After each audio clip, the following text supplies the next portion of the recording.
جب حضور جتنا عرصہ تک مکہ شریف میں تشریف فرماتے تو زیادہ وقت مسجد الحرام میں گزارتے، اور جب قریب محبوب صلی اللہ تعالی علیہ وسلم محبوب دو عالم علیہ السلام مدینہ طیبہ تشریف لے آئے تو حضور نے سب سے پہلے مسجد قباء کی تعمیر فرمائی۔ ایک حجرہ نہیں ابھی بنایا، تو یہ طے نہیں کیا کہ میں نے مدینے کے کس حصے میں اپنا مکان بنانا ہے، کہاں رکنا ہے۔ سب سے پہلے مسجد شریف کی تعمیر فرمائی اور بنفس نفیس فرمائی۔ مسجد مکمل ہو گئی، سرکار کا قیام تھا جناب ابو ایوب انصاری کے گھر میں۔ تھوڑے سے فاصلے پر نظر پڑی تو ایک کھلا میدان موجود تھا، 2 یتیم بچوں کی زمین تھی۔ فرمایا یہ زمین مجھے دے دو، اس میں میں مسجد بناؤں گا۔ ان 2 یتیم بچوں نے عرض کی یا رسول اللہ صلی اللہ علیہ وسلم آپ رکھ لیں، مسجد بنا لیں۔ فرمایا یوں نہیں بھائی، پیسے دیں گے۔ اسلام یہ نہیں کرتا کہ بندے کی حیثیت سے زیادہ اس پر بوجھ ڈال دیا جائے۔ یتیم بچے ابھی ان کے پاس کوئی ایسے ذرائع نہیں ہے مال کمانے کے، تو فرمایا تمہیں پیسے ملیں گے۔ اور حضرت ابوبکر صدیق رضی اللہ تعالیٰ عنہ اور حضرت عثمان غنی جیسے مالداروں کے ذمے لگایا گیا کہ انہیں رقم ادا کی جائے۔ وہ پیسے ان بچوں کو دیے، یہاں مسجد کی تعمیر شروع کی۔ چونکہ مسجد قباء بھی سرکار نے بنائی تھی تو ایسا نہیں فرمایا کہ اس کو چھوڑ دیا جائے، بلکہ صحیح حدیث کے لفظ ہیں کہ نبی کریم علیہ السلام ہر ہفتے یا گھوڑے پر بیٹھتے یا اونٹنی پر بیٹھتے یا پیدل سفر کرتے، اور ہر ہفتے فجر کی نماز پڑھ کے مسجد قباء تشریف لے جاتے۔ اس مسجد کی آباد کاری میں حضور دلچسپی لیتے، شوق تھا سرکار کو، تو آباد کرنے میں دلچسپی لیتے۔ پھر میرے محبوب کریم علیہ السلام نے اس مسجد کے آباد کرنے میں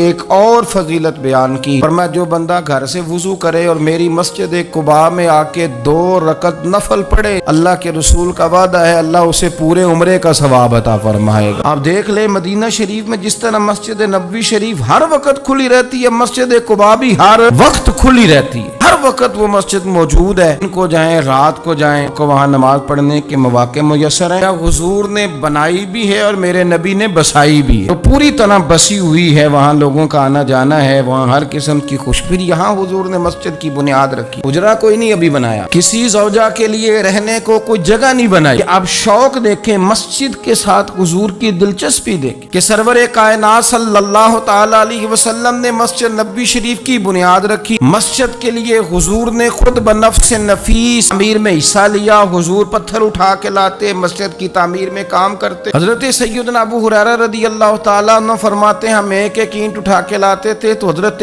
عمار بن یاسر رضی اللہ تعالیٰ عنہ 2 اینٹیں اٹھاتے تھے۔ تو جب وہ اینٹیں اٹھا کے لا رہے تھے تو ان کے کپڑوں کو کچھ مٹی لگ گئی۔ جس طرح انسان کسی بچے کو شاباش نہیں دیتا اور کبھی کسی بچے کو مٹی لگ جائے تو اس کے کپڑے نہیں جھاڑتا، سرور کائنات صلی اللہ تعالی علیہ وآلہ وسلم نے جب دیکھا، یہ بخاری کے لفظ ہیں، سید عالم علیہ السلام نے جب دیکھا کہ حضرت عمار بن یاسر کے کپڑوں کو مٹی لگ گئی ہے تو حضور صلی اللہ علیہ وسلم قریب گئے اور صحابہ فرماتے قربان جائیں، حضور نے اپنے دست مبارک سے ان کے کپڑوں کی مٹی جھاڑنی شروع کر دی۔ گویا مسجد بنانے والے مزدور کے ساتھ نبی پاک علیہ السلام کی اتنی دلچسپی ہے، اگر اس کے کپڑوں کو مٹی لگ جائے تو حضور اپنے ید اللہ والے ہاتھوں سے وہ مٹی صاف فرماتے ہیں۔ ہمارے ہاں تو ہمارا مزاج نہیں مسجد کی طرف توجہ دینے کا۔ اگر کوئی 2-4 بندے مسجد کی کمیٹی میں کبھی زبردستی الجھ جائیں، ان کو الجھا ہی لیا جائے، تو سب سے پہلا فتویٰ یہ لگتا ہے کہ یہ بندہ خزانچی ہے، مسجد کو کھا گیا۔ اور اکثر یہ باتیں وہ لوگ کرتے ہیں جو ایک دھیلا نہیں دیتے مسجد میں، ان کو بڑی فکر ہوتی ہے دوسروں کے پیسوں کی، اس نے پیسے دیے تھے تو یہ کھا گیا۔ مسجد کی آباد کاری میں آپ حصہ لیں، تو کو دھیڑنے میں آپ کردار نہیں ادا کریں، کیونکہ مسجد اللہ کی رضا کے لیے۔ میرے نبی پاک علیہ السلام نے فرمایا جس نے اللہ کی رضا کے لیے مسجد بنائی اس نے اپنے لیے جنت میں مکان تعمیر کرا لیا۔ شرط یہ ہے کہ اللہ کی رضا کے لیے پارٹی بازی کے طور پر مسجد نہ بنائے، رضا الہی کے لیے مسجد بنائے۔ مسجد کے ساتھ دلچسپی ہونی چاہیے، مسجد کی صفائی کریں، مسجد کے ساتھ دیکھیں کہ کون سا بلب خراب ہے، اس بلب کو آپ چینج کر کے تنقید کر کے چلے جانا کہ فلانا بندہ فلانا کام نہیں کرتا، یہ تو بڑا آسان کام ہے، یہ تو آپ کسی سے بھی کرا کہ فلانا غلط ہے، فلانا غلط ہے۔ چیزوں کو غلط کہنا، بندوں کو غلط کہنا یہ آسان ہے، غلط چیزوں کو ٹھیک کر لینا یہ مشکل کام ہے۔ والا میرے بھائی فریضہ سر انجام دے، کوشش کریں مسجد کے آپ قریب آئے۔ حضرت تمیم داری رضی اللہ تعالیٰ عنہ میرے نبی کریم کے صحابی ہیں، انہوں نے سب سے پہلے مسجد میں آ کے چراغ جلایا تھا۔ اتنے راضی ہوئے میرے نبی پاک، اتنے راضی ہوئے، فرمایا تمیم تو نے مسجد میں چراغ نہیں جلایا، تو نے تو اپنی قبر روشن کر لی، اور فرمایا تم نے تو مکمل نور حاصل کر لیا ہے، مکمل۔ خاص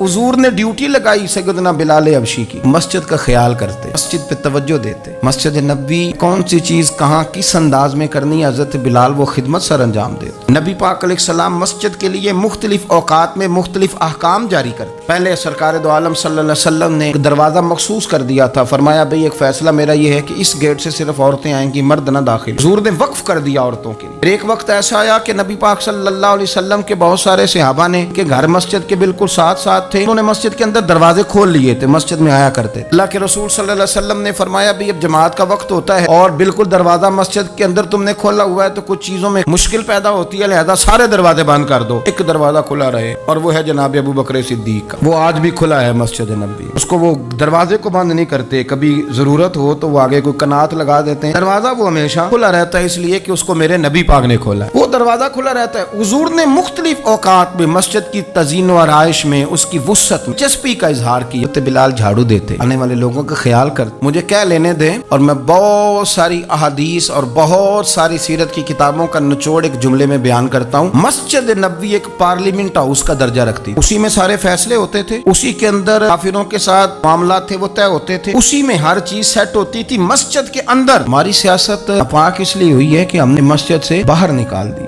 تک یہ مسجد کے اندر تھی، وضو کر کے لوگ بیٹھتے تھے، قرآن پاک کی آیات بیان کر کے اپنا موقف بیان کرتے، بڑا صاف ستھرا نظام چلتا تھا۔ امیر المومنین کا پارلیمنٹ ہاؤس مسجد ہوتی، مسجد میں بیٹھ کے سارے کام کرتے تھے، مسجد کے پاکیزہ ماحول کے اندر سارے کام مکمل کیے جاتے تھے۔ حضرت سیدنا بلال حبشی کی ڈیوٹی تھی، جن لوگوں نے مسجدیں بنائی ہوتی ہیں ان کو مسجدوں سے پیار بھی بڑا ہی ہوتا ہے۔ حضرت بلال حبشی مسجد کی خدمت کرتے تھے، پھر حضور کے وصال کے بعد وہ ملک شام تشریف لے گئے، ہاں انہوں نے وقت گزارا۔ حضرت عمر فاروق رضی اللہ تعالیٰ عنہ جب ملک شام کے دورے پر تشریف لے گئے اپنے دور خلافت میں، تو کہتے ہیں میں جناب بلال حبشی سے ملنے گیا، کہتے ہیں حضرت بلال نے سب سے پہلے مجھ سے پوچھا کہ بتاؤ میرے نبی پاک کی مسجد کا کیا حال، وہ فلاں کونے کی کیا پوزیشن ہے، وہ فلاں جگہ سیدہ عائشہ کے حجرے کے پاس فلانا کام ہونے والا تھا کی کیا پوزیشن ہے، ایک چیز کے بارے میں پوچھا۔ خوبصورت فرمان ہے حضرت عبداللہ ابن مسعود کا، فرمایا کرتے اللہ کا کوئی بندہ جب مسجد میں کسی مخصوص جگہ نماز پڑھتا ہے نا، تو جب وہ کچھ دن نہیں آتا تو مسجد اس کا انتظار کرتی، مسجد اسے ڈھونڈتی ہے، مسجد پوچھتی ہے وہ کدھر گیا، قربان جاؤں۔ فرمایا اگر وہ بندہ انتقال کر جائے، وہ دنیا چھوڑ جائے، مسجد کی وہ صف روتی ہے، اسے ڈھونڈتی ہے، وہ اس کو تلاش کرتی ہے، وہ اس کے لیے آنسو بہاتی، اللہ کے حضور التجا کرتی ہے کہ یا اللہ وہ یہاں رہا کرتا تھا، یہاں نماز پڑھتا تھا، وہ یہاں آیا کرتا تھا۔ کسی کو بیٹے رو رہے ہیں، کسی کو بیٹیاں رو رہی ہیں، کسی کو وہ لوگ رو رہے ہیں جن کی ضرورتیں پوری کرتا تھا۔ یہ جو مسجد سے پیار کرنے والا تھا، مسجد کا نمازی، اس کے لیے مسجد کی صف، مسجد کا مصلی آنسو بہاتا ہے۔ مالک وہ کہاں گیا جو یہاں نماز پڑھتا تھا، مجھے بتلاؤ۔ جس کو مسجد یاد کر کے روئے گی، پھر اس کی قبر پہ اللہ کتنی رحمتوں کا نزول فرمائے، پھر اس کے اوپر کس قدر کرم کی برکھا برسے، اسے کس قدر نوازا جائے گا جس کے لیے مسجد روئے گی۔ ایک صحابی نے عرض کیا تھا کہ یا رسول اللہ صلی اللہ علیہ وسلم میں نابینا ہوں، مجھے نظر نہیں آتا، اجازت ہے گھر میں نماز پڑھ لوں؟ میرے کریم علیہ السلام نے فرمایا تیرے کانوں میں اذان کی آواز جاتی ہے؟ حضور جاتی ہے۔ فرمایا پھر گھر نہ پڑھ، پھر مسجد آ کے پڑھ، تو مسجد میں آیا کر، تو نماز پڑھا کر، تیرے کانوں میں آواز جاتی ہے، لہذا تو مسجد میں آیا کر، یہاں آ کے نماز پڑھا کر۔ بہت سارے لوگ ہیں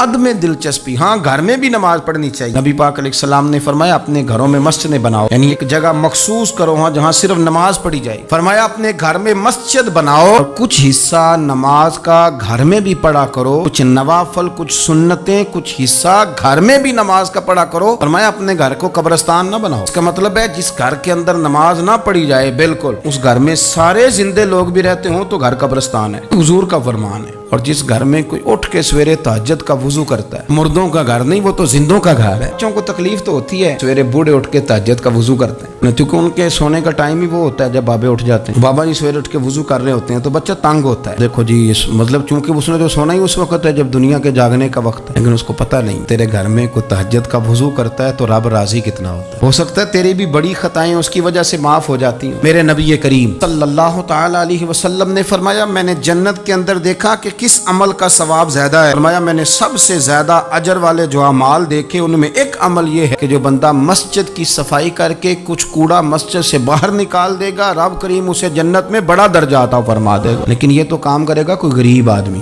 میں نے اپنے لاہور والے سارے پیر بھائیوں کو بلایا تھا کچھ دن ہوئے، میں نے ان کو نصیحت کی تھی کہ آپ اپنے علاقے کی مسجد کی صفائی کیا کریں، اور ساتھ میں نے انہیں کہا تھا کہ یہ میرا اپنے حکم سمجھنا ہے، مسجد کے انتظامی معاملات میں مداخلت نہیں کرنی، اپنی مسجد محلے کی میں جائیں تاکہ جھاڑو دیں۔ بابا فرید صاحب رحمۃ اللہ علیہ فرمایا کرتے تھے جو چاہتا ہے اس کے دل کو سکون ملے تو وہ اللہ کے گھر میں جھاڑو دیا کرے۔ خود اپنے آپ سے کہا کرتے تھے اٹھ فریدا ستے جھاڑو دے مسیت، تو ستیں رب جاگدا تیری ڈاڈے نال پرید، مسجد کی صفائی کر۔ لیکن یہ بھی غریبوں کے حصے میں آیا، امیر بندہ تو 50,000 روپیہ دیتا ہے مسجد میں، کہتا ہے واکر خرید لو، پھر اس کے بعد قاری صاحب سے آ کے کہتا ہے کہ تو واکر لے کے دیتا سی صفائی کیوں نہیں کراندے؟ اگر کوئی غریب آدمی ذرا ڈرتے لقمہ دیتا ہے تگڑے بندے کو، ڈرتے وہ اسے کہہ ہی دے نا کبھی قاری صاحب کو صفائی نہیں کرائی دی۔ پھر امیروں کے پاس ایک اور بھی جملہ ہے، کہندے انہاں کہڑا آپ کرنی بالا کو نہیں کرانی ہے کہ تسی اپنے بالا کو کرا لو۔ اگر آپ کے بچے آپ کے کہنے پہ صفائی نہیں مسجد کی کرتے تو قاری صاحب کے کہنے میں کب صفائی کریں گے؟ قاری صاحب کے پاس بھی بچوں کی اماں آ جاتی ہے، وہ آ کے کہتے ہیں مولوی تو 8,000 کا ہے، میرا بچہ 1.5 کروڑ کا ہے، میرے سے پیسے لے کے صفائی والا بندہ رکھ لے، میرا بچے نے اسکول جانا ہوتا ہے۔ کہاں ہے وہ لوگ گئے توجہ کے ساتھ مسجد سے پیار کرتے تھے، جن کو شوق تھا کہ وہ مسجد کے ساتھ اپنی دلچسپیوں کو برقرار رکھیں اور دور سے چل کے مسجد کے قریب آئیں گے، اور کوشش کریں تھوڑا چل کے وقت پہ مسجد میں جائیں، ذوق بنائیں۔ قبیلہ تھا مسجد نبوی شریف سے تھوڑا دور رہتے تھے وہ لوگ، تو نبی کریم صلی اللہ تعالی علیہ وسلم کی مسجد کے دائیں بائیں نا کچھ مکانات خالی ہوئے، مالکوں نے یہ کہا کہ ہم یہ مکانات بیچیں گے، ان کو دور سے آنا پڑتا تھا، تو انہوں نے ارادہ کیا کہ یہ قریب کے جو مکانات ہیں یہ ہم خرید لیتے ہیں۔ نبی کریم صلی اللہ تعالی علیہ وسلم کو خبر ملی کہ بنو سلیم قبیلے کے وہ لوگ یہ مکان خرید رہے ہیں تاکہ ہمیں مسجد کا قرب نصیب ہو جائے، اس سے چل کے آنا پڑتا، قریب آ جائیں گے تو ذرا مسجد میں حاضری ہماری آسان ہو جائے گی۔ حضور نے انہیں بلا لیا اور میں تم مکان خریدو تمہاری مرضی، نہ خریدو تمہاری مرضی، پر ایک بات سن لو، تم جتنے قدم چل کے آتے ہو نا رب کے فرشتے تمہارے قدم لکھ لیتے ہیں، تمہارے قدم لکھے جاتے ہیں، تمہارے قدم 2 دفعہ حضور نے فرمایا، اس میں موجود ہے 2 دفعہ تمہارے قدم لکھے جاتے ہیں۔ وہ لوگ بڑے مشتاق تھے اللہ کے درگاہ سے اجر کے آنکھیں گول، حضور فرشتے ہمارے قدم لکھتے، رب کو دکھاتے ہیں کہ اتنے قدم چل، ہاں تمہارے قدم لکھے، یا رسول اللہ ہم نے نہیں قریب آنا، ہم دور ہی ٹھیک ہے، چاہتے ہیں ہمارے زیادہ قدم لکھے جائیں، دور سے چل کے آیا کریں گے۔ پھر یاد آ گیا ہے کسی درویش کا، اس نے کہا تھا کہ گو سنا تھا آستانہ یار دور ہے، ہم نے بھی ٹھان لی تھی کہ جانا ضرور ہے۔ رسول کریم صلی اللہ تعالی علیہ وسلم کے غلاموں نے مسجدیں بنائیں، مسجدوں کے ساتھ دلچسپی کا رویہ رکھا، مسجد کے ساتھ ان کی وابستگی بڑی مضبوط رہی۔ ایک دفعہ میں یہاں نا نماز پڑھ کے نا تھوڑا میں کبھی جب میں خود جماعت کرایا کرتا تھا شروع میں، تو میں یہاں تھوڑا سا گھومتا تھا، ایک دفعہ باہر گلی میں 15-20 دنوں کے بعد ایک بابا جی کبھی آتے تھے تو 10 روپے 15 روپے بار گلے میں ڈال کے چلے جاتے تھے، تو میں نے ان کو میں جانتا نہیں تھا، 2-3 دفعہ نظر پڑی تو مجھے تھوڑا سا ذہن بنا کہ یہ بزرگ کون ہے۔ میں نے ایک دن ان سے کہا، میں نے کہا بزرگوں آپ اکثر آتے ہیں اور 10-15 روپے آپ گلے میں ڈالتے ہیں اور آپ چلے جاتے ہیں، پھر جدھر سے آپ آتے ہیں، یا تو نا بندہ رستے سے گزر رہا تھا تو جاتی دفعہ مسجد نظر آئی تو اس نے کچھ ڈال دیا تو واپس لوٹ جاتے۔ کہنے لگے مولوی صاحب میرا ایک ذہن ہے کہ ہر مسجد میں میرے نام کی ایک اینٹ لگ جائے، اور میرا ذہن ہے میں غریب سا بندہ ہوں، زیادہ پیسے میں دے نہیں سکتا، تو میں نے مسجدیں رکھی ہوئی ہیں، تو میں ہر مہینے ہر مسجد میں جتنی میں نے رکھ لی ہیں میں جاتا ہوں، تو اپنے حصے کی نا میں اس میں جو میرے سے ہو سکتا ہے میں چھوڑ۔ کتنا اچھا ذوق ہے، اتنی اچھی طبیعت ہے۔ ضروری ہے کہ آپ کے پاس 15 لاکھ روپیہ ہوا، آپ الگ سے ایک مسجد بنائیں، پٹی لگوائیں، تبھی کام چلے گا۔ ان بزرگوں کے 10 روپے سے شاید پوری اینٹ بھی نہ لگتی، لیکن ایک دلچسپی کا اظہار تو ہوا نا، مسجد کے ساتھ وابستگی تو نظر آئی نا۔ تو آپ اپنے علاقے کی مسجد کے ساتھ پیار کریں۔